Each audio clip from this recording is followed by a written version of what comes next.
दुर्गा सप्तशती का द्वितीय अध्याय आरंभ होता है। देवताओं के तेज से पृथ्वी का प्रादुर्भाव और महिषासुर की सेना का वध। महर्षि मेधा बोले, प्राचीन काल में देवताओं और असुरों में पूरे 100 वर्षों तक घोर युद्ध हुआ। उसमें असुरों का स्वामी महिषासुर था और देवराज इंद्र देवताओं के नायक थे।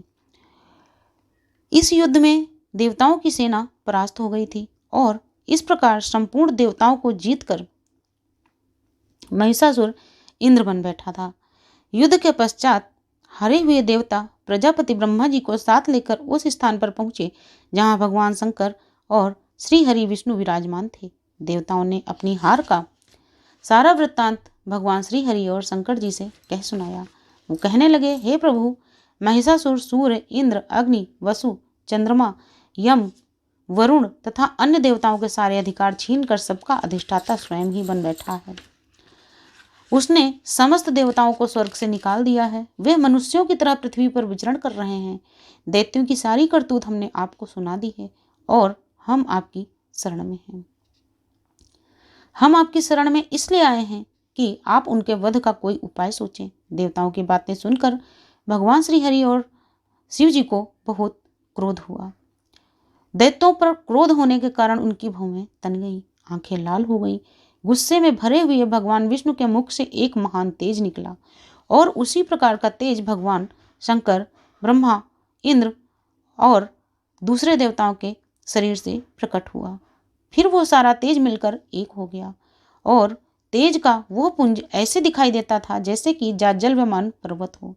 देवताओं ने देखा कि उस पुंज की ज्वाला चारों ओर फैली हुई थी और देवताओं के शरीर से प्रकट हुए उस तेज की किसी अन्य तेज से तुलना नहीं हो सकती थी।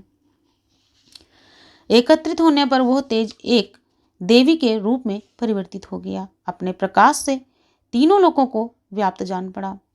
जो भगवान शंकर का तेज था उससे देवी का मुख प्रकट हुआ। यमराज के तेज से उनके सिर के बाल बने। भगवान श्री हरि के तेज से उनकी भुजाएं बनी। चंद्रमा के तेज से दोनों स्तन, इंद्र के तेज से कटि प्रदेश, वरुण के तेज से जंघा और पिंडली तथा पृथ्वी के तेज से नितंब भाग बना। ब्रह्मा जी के तेज से दोनों चरण और सूर्य के तेज से उनकी उंगलियां उत्पन्न हुई। वसुओं के तेज से हाथों की उंगलियां एवं कुबेर के तेज से नासिका बनी। प्रजापति के तेज से उनके दांत और अग्नि के तेज से उनके तीनों नेत्र बने। संध्या के तेज से उनकी भौहें और वायु के तेज से उनके कान प्रकट हुए। इस प्रकार उन देवी का प्रादुर्भाव हुआ था। महिषासुर से पराजित देवता उस देवी को देखकर अत्यंत प्रसन्न हुए। भगवान शिव ने अपने त्रिशूल में से एक त्रिशूल निकालकर उन देवी को दिया। भगवान विष्णु ने अपने चक्र में से एक चक्र निकालकर उन्हें अर्पित किया। वरुण ने देवी को शंख भेंट किया। अग्नि ने उन्हें शक्ति दी। वायु ने धनुष और बाण दिए। सहस्त्र नेत्रों वाले देवराज श्री इंद्र ने अपने वज्र से वज्र उत्पन्न करके दिया। एरावत हाथी से एक घंटा उतारकर देवी को भेंट किया। यमराज ने उन्हें काल दंड से एक दंड दिया। वरुण ने उन्हें पास दिया। प्रजापति ने स्फटिक की माला दी और ब्रह्मा जी ने उन्हें कमंडल दिया। सूर्य ने देवी के समस्त रोमों में अपनी किरणों का तेज भर दिया। काल ने उन्हें चमकती हुई ढाल और तलवार दी तथा क्षीर सागर ने उज्ज्वल हार, दिव्य वस्त्र उनको भेंट किए। इनके साथ ही उनके दिव्य चूड़ामणि और 2 कुंडल, कड़े, उज्ज्वल अर्धचंद्रमाहों के लिए बाजूबंद, चरणों के लिए नूपुर, गले के लिए सुंदर हंसली और उंगलियों के लिए रत्नों से बनी हुई अंगूठियां उन्हें दी। विश्वकर्मा ने उनको फरसा दिया। उसके साथ ही अनेक प्रकार के अस्त्र और अभेद्य कवच दिए। इसके अतिरिक्त उन्हें कभी ना कुम्हलाने वाली सुंदर कमल की मालाएं भेंट की। समुद्र ने सुंदर कमल का फूल भेंट किया। हिमालय ने सवारी के लिए एक सिंह और तरह तरह के रत्न देवी को भेंट किए। यक्षराज कुबेर ने मधु से भरा हुआ पात्र दिया और शेषनाग ने उन्हें बहुमूल्य मणियों से विभूषित नागहार भेंट किया। इसी तरह दूसरे देवताओं ने भी देवी को आभूषण और अस्त्र शस्त्र देकर उनका सम्मान किया। इसके पश्चात देवी ने अट्टहास के साथ उच्च स्वर से गर्जना की। उनके इस भयंकर नाद से आकाश गूंज उठा। देवी का वह उच्च स्वर से किया हुआ सिंहनाद समा न सका। आकाश उसके सामने छोटा प्रतीत होने लगा। उससे बड़े जोर की प्रतिध्वनि हुई जिससे समस्त विश्व में हलचल मच गई और समुद्र कांप उठे। पृथ्वी डोलने लगी तथा समस्त पर्वत हिलने लगे। देवताओं ने उस समय प्रसन्न होकर सिंहवाहिनी जगतमयी देवी से कहा, हे देवी, तुम्हारी जय हो। इसके साथ ही महर्षियों ने भी भक्तिभाव से विनम्र होकर उनकी स्तुति की। संपूर्ण त्रैलोक्य को क्षोभग्रस्त देखकर दैत्यगण अपनी सेनाओं को साथ लेकर और हथियार आदि से सजकर उठकर खड़े हो गए। महिषासुर के क्रोध की कोई सीमा नहीं थी। उसने क्रोध में भरकर कहा, यह सब क्या उत्पात है। फिर वो अपनी सेना के साथ उस ओर दौड़ा जिस ओर से भयंकर नाद का शब्द सुनाई दिया था। आगे पहुंचकर उसने देवी को देखा, जो अपनी प्रभा से तीनों लोगों को प्रकाशित कर रही थी। उनके चरणों के भार से पृथ्वी दबी जा रही थी। माथे के मुकुट से आकाश में एक रेखा सी बन रही थी और उनके धनुष की टंकार से सब लोग क्षुब्ध हो रहे थे। देवी अपनी सहस्त्रों भुजाओं को संपूर्ण दिशाओं में फैलाए हुए खड़ी थी। इसके पश्चात उनका दैत्यों के साथ युद्ध छिड़ गया और कई प्रकार के अस्त्र शस्त्रों से सारी दिशाएं उद्भासित होने लगीं। महिषासुर का सेनापति चिच्छुर नामक एक महान असुर था। वो आगे बढ़कर देवी के साथ युद्ध करने लगा। अन्य दैत्यों की चतुरंगनी सेना को साथ लेकर चामर भी लड़ने लगा। 60,000 महारथियों के साथ आकर उदग्र नामक महादैत्य युद्ध करने लगा। महाहनु नामक असुर ने 1 करोड़ रथियों को साथ लेकर तथा असिलोमा नामक असुर ने 5 करोड़ सैनिकों को साथ लेकर युद्ध किया।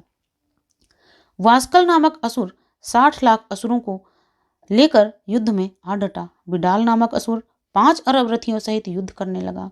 इन सब के अतिरिक्त और भी हजारों असुर हाथी और घोड़ों की सेना साथ लेकर लड़ने लगे।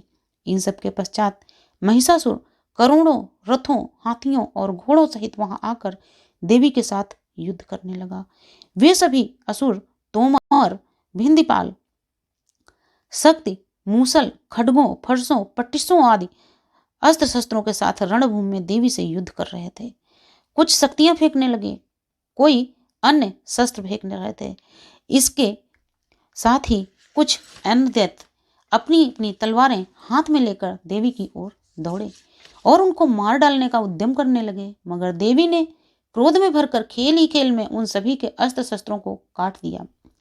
इसके पश्चात ऋषि और देवता देवी की स्तुति करने लगे। वे प्रसन्न होकर असुरों के शरीरों पर अस्त्र शस्त्र की वर्षा कर रही थी।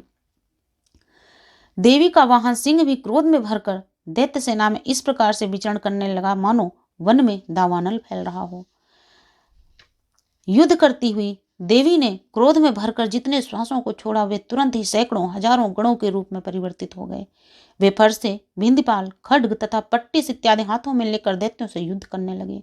देवी की शक्ति से बढ़े हुए वे गण दैत्यों का नाश करते हुए ढोल, शंख, मृदंग आदि बाजे बजाने लगे। इसके बाद देवी ने त्रिशूल, गदा, शक्ति, खड्ग इत्यादि से सहस्त्रों असुरों को मार डाला। कितनों को घंटे की भयंकर आवाज से ही हम लोग पहुंचा दिया। कितने ही असुरों को उन्होंने पास में बांधकर पृथ्वी पर घसीटा। कितनों को अपनी तलवार से टुकड़े टुकड़े कर दिए।